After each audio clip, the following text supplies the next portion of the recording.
বাঘ এসেছে, বাঘ এসেছে, বাপ এসেছে, বাপ এসেছে। বাংলা পক্ষ তো বাপ, বাঙালির বাপ। সেই বাপ এসেছে, বাপ এসেছে এবং পরিচালক সৌম্য সেনগুপ্ত, তার সৃষ্টি এই গানটা, তার দলের সৃষ্টি, তার টিমের সৃষ্টি এই গানটি, এবং এটা সর্বত্র আমাদের বাজানো হচ্ছে।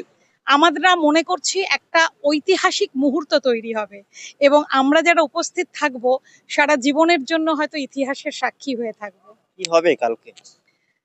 আমরা বাঙালিরা, ভারতবর্ষে আমরা বাঙালিরা, পশ্চিমবঙ্গে আমরা বাস করি, ভাষার ভিত্তিতে আমাদের এই রাজ্য গঠিত। সেখানে যেভাবে আমরা সমস্ত দিক থেকে পিছিয়ে আছি, অত্যাচারিত হচ্ছি, অন্য রাজ্যের লোকেরা আমাদের রাজ্যে এসে কাজ করছে, অথচ আমাদের রাজ্যে থেকে যারা পরিযায়ী শ্রমিক হয়ে অন্য রাজ্যে কাজ করতে যাচ্ছে, তাদের যে নির্মম অত্যাচার হচ্ছে তার বিরুদ্ধে প্রতিবাদ। এই ভূমিতে দাঁড়িয়ে আমাদের ভূমিপুত্র সংরক্ষণ আইন চাই, যেটা সারা ভারতবর্ষের সমস্ত রাজ্যের অধিবাসীরা, সেই নাগরিকরা তারা এই সুযোগটা পেয়ে থাকে। তাহলে আমরা কি দ্বিতীয় শ্রেণীর নাগরিক? আমরা কেন এই রাজ্যে থেকে এই রাজ্যে সেই সুযোগ সুবিধা পাবো না? আমাদের সমস্ত সরকারি চাকরি, বেসরকারি চাকরি, কলেজে ভর্তি, অটো, টোটো, লাইসেন্স, সমস্ত কিছুতে আমরা চাই বাঙালির সংরক্ষণ, ভূমিপুত্র সংরক্ষণ আইন। এরকম নানান রকম দাবি নিয়ে একসাথে এত বাঙালি কালকের আমরা সোচ্চার হব, আমরা চিৎকার করে বলবো আমাদের অধিকার চাই। কালকে কলকাতার দখল নেবে বাংলা পক্ষ? কালকে কলকাতার দখল, এই যে আস্তে আস্তে দেখতে পাচ্ছেন যেটা হচ্ছে, বাঙালিময় রাজনীতি তৈরি হচ্ছে, প্রত্যেকটি রাজনৈতিক দল বাঙালির কথা বলতে বাধ্য হচ্ছে, এটাই আমাদের রুট ম্যাপ।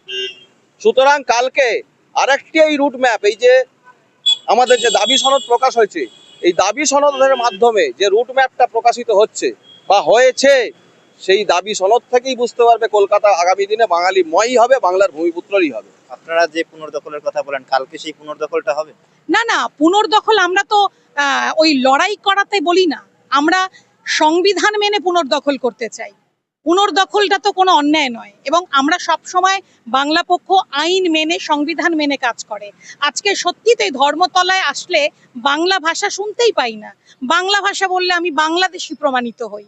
তো এটা তো চলতে দেওয়া যায় না। না, আমাদের পশ্চিমবঙ্গের সারা গ্রামগঞ্জ থেকে আসবে, কালকে এসে তারা একটা সূচনা করে দিয়ে যাবে।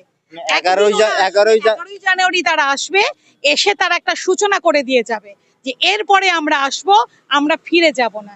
এই ফুটপাথ গুলোতে বাঙালি বসবে, জেলার ছেলেমেয়েরা। কলকাতা দখল হবে? একদম দখল নয়, পুনর্দখল। আমরা বাঙালির ঐক্যের কথা বলি। বাঙালি যদি ভোট ব্যাংক হয়ে উঠতে পারে, আমরা ভোটে লড়ি কি না লড়ি সেটা কোনো ব্যাপার নয়, ঠিক আছে? আমরা চাই যে বাংলার যে দলগুলো আছে সেই দলগুলো যেন বাঙালির হয়ে কথা বলে। কারণ এখন ধরুন বাংলা যে দখল হয়েছে সেটা কিন্তু একদিনে হয়নি।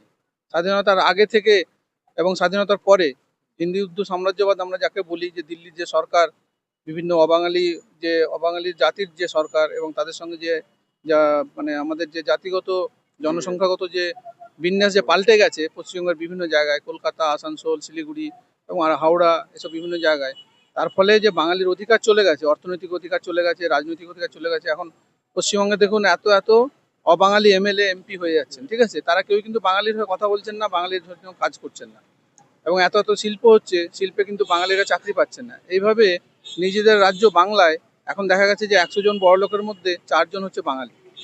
তার মানে কি অর্থনৈতিক ক্ষমতা বাঙালির হাতে নেই? সেই ক্ষমতা যখন দখল হয়েছে এতদিন ধরে, সেগুলো এখন পুনর্দখল হতেও কিছু সময় লাগবে।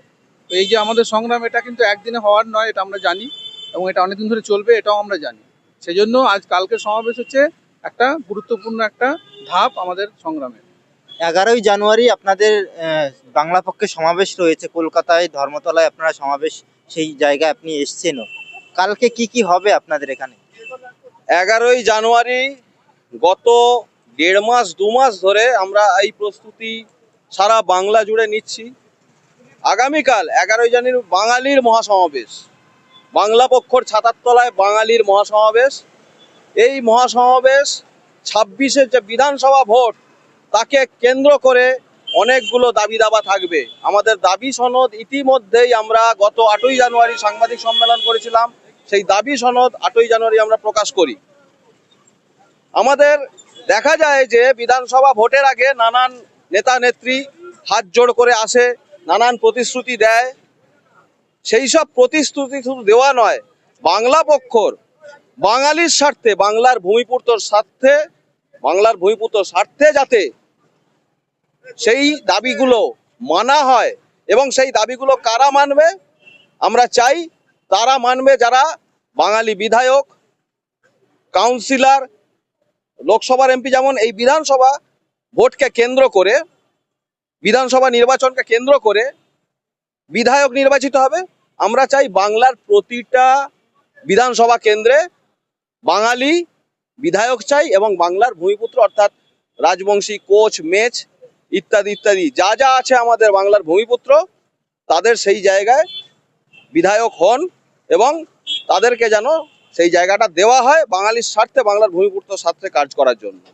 এবং এই মহাসমাবেশ দেখছেন যে এই যে এত কিছু কাজ চলছে এখনো অবধি, সারা রাত চলবে, এতদিন রোজ রাত জেগে আমাদের সারা বাংলার, গোটা বাংলার সহযোদ্ধারা কাজ করে গেছে, প্রচার করেছে, এই দাবিগুলো তুলে ধরেছে। বাংলা পক্ষ আপনারা জানেন যে 365 দিন 24 ঘন্টা রাস্তায় থাকে।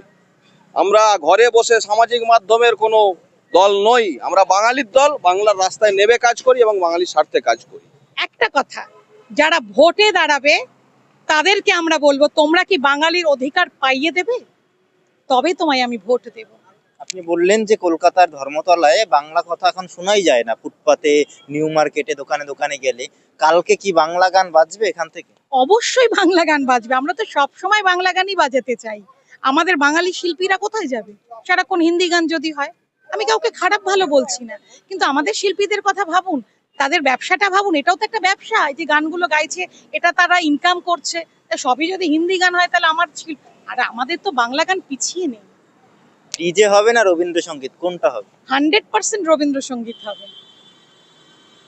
বাংলা গান শুধুই যে রবীন্দ্রসঙ্গীত তা তো নয়, প্রচুর বাংলা গান আছে। বাংলা পক্ষ কালকে কোন গানটা শোনাবে? এই কলকাতার যারা বহিরাগত রয়েছে তাদের কি ডিজে শোনাবে নাকি রবীন্দ্রসঙ্গীত না, শোনাবে? এইটা যদি বলেন বাংলা পক্ষ কি গান শোনাবে, তাহলে আমাদের নিজস্ব একটা গান আছে, বাঘ এসেছে, বাঘ এসেছে, বাপ এসেছে, বাপ এসেছে। বাংলা পক্ষ তো বাপ, বাঙালির বাপ, সেই একটা গান আছে। যদি আপনি স্পেশালি গান বলেন তো ওই বাপ এসেছে গানটাই শোনাবো। আপনারা বলছেন এখানে নিউ মার্কেট থেকে বিভিন্ন জায়গায় অবাঙালিরা ভরে গেছে, বহিরাগতরা।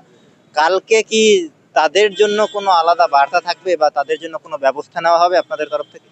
দেখুন, অবশ্যই এই বার্তা আমরা এতকাল ধরে দিয়ে আসছি।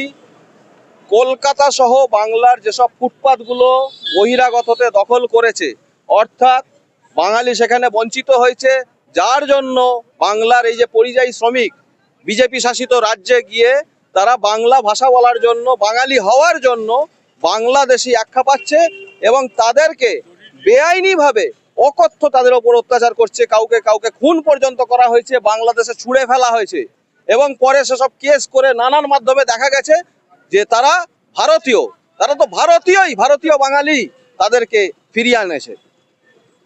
এই সমস্ত দিকগুলো যাতে, এই যে বাঙালির প্রতি যে আক্রোশ বিজেপির দিনের পর দিন, উড়িষ্যায় দেখছেন যে বাঙালি গ্রাম, বাংলার যে ভূমিপুত্র তারা রয়েছে সেখানে, সেখানকার গ্রাম জ্বালিয়ে দেওয়া হয়েছে। তারপরে দেখুন আপনি আমির শেখ মালদার, খুব ভালো করে নামটা সবাই জানে, যাকে বাংলাদেশে পে লোডারে করে, এই যে জেসিবি যেটা বলে, এই যে পে লোডারে করে ওপারে ছুঁড়ে ফেলা হয়েছে। আমির শেখের দলিল ছিল স্বাধীনতার আগে, সেই দলিল দেখিয়েছে, জন্ম সার্টিফিকেট দেখিয়েছে, তার মাধ্যমিকে যা যা স্কুল সার্টিফিকেট, আবার সমস্ত কিছু পরিচয়পত্র দেখানো, একটা ডকুমেন্টও গ্রাহ্য নয়। অর্থাৎ ডকুমেন্ট তোমার দেখবে না, বাঙালি হলে তোমার ডকুমেন্ট দেখবে না, তারা দেখবে একটাই জিনিস, তুমি বাঙালি কিনা। বাঙালি হলেই ইচ্ছাকৃতভাবে বা অনিচ্ছাকৃতভাবে তাকে খুন করা, তার উপর অকথ্য অত্যাচার চলছে বাংলাদেশি বলে। আমাদের জাতি, বাঙালি জাতি আজকে যখন বিপন্ন হয়ে আছে, সংকটের মুখোমুখি, এবং হিন্দি উর্দু সাম্রাজ্যবাদ যখন বাঙালি জাতিকে শেষ করে দিতে চাইছে, এই সময় বাঙালি জাতির হয়ে যে আমাদের যে লড়াই, সেই লড়াইটাকে আমরা আমাদের নিজেদের লড়াই, আমাদের প্রাণের লড়াই বলে মনে করি, এবং সেই জন্য আমরা অনেক দূর যেতে পারি। এবং সেই কালকে যে সমাবেশ, সেটা একটা ঐতিহাসিক সমাবেশ, এবং বাঙালি জাতির যে লড়াই একটা মাইল ফলক হতে চলেছে। সেই সম্মেলন যাতে খুব সুষ্ঠুভাবে হয়, বাইরে থেকে অনেক সহযোদ্ধারা আসবেন, প্রায় ধরুন 10,000 মতো লোক আসবেন, ঠিক আছে, তারা যাতে সুষ্ঠুভাবে এসে সমাবেশস্থলেও থাকতে পারেন, বসতে পারেন, তাদের জন্য ব্যবস্থাপনার যাতে কোনো ত্রুটি না থাকে সেই জন্য আমরা এসেছি। এবং আমরা দরকার হলে এখানে সারা রাত থেকে স্টেজ বানিয়ে সমস্ত বসার ব্যবস্থা করে দিয়ে তারপরে যাব। যে দীর্ঘদিন বাংলা পক্ষ ফুটপাত যে দখল নিয়ে লড়াই করছে, এই দাবি দাবার ফলে কিছুদিন আগে আপনারা লক্ষ্য করেছেন মাননীয় মুখ্যমন্ত্রী তিনি এই বহিরাগত উচ্ছেদের কথা বলেছেন, বেআইনিভাবে যারা এখানে বসে পড়েছে। তো আমরা কি দেখলাম সেখানে কিন্তু প্রথম কয়েকদিন তৎপরতার সঙ্গে কাজ শুরু হলো। আপনি এখন যান নিউ মার্কেট জেকে সেই, বড়বাজার জেকে সেই, শিলিগুড়ি জেকে সেই, সব জায়গায় তাই। অর্থাৎ এই যে 22 লক্ষ সরকারি ডেটা, 22 লক্ষ পরিযায়ী শ্রমিক নাকি বাংলা থেকে অন্য রাজ্যে গেছে। আর ঠিক উল্টোটা কি? উল্টোটা হচ্ছে আপনার প্রায় 2 কোটি বহিরাগত বাংলায় কাজ করছে। আমরা চাই এই 2 কোটি বহিরাগত যারা আছে তারা নিজের রাজ্যে ফিরে যাক, শান্তিতে কাজ করুক।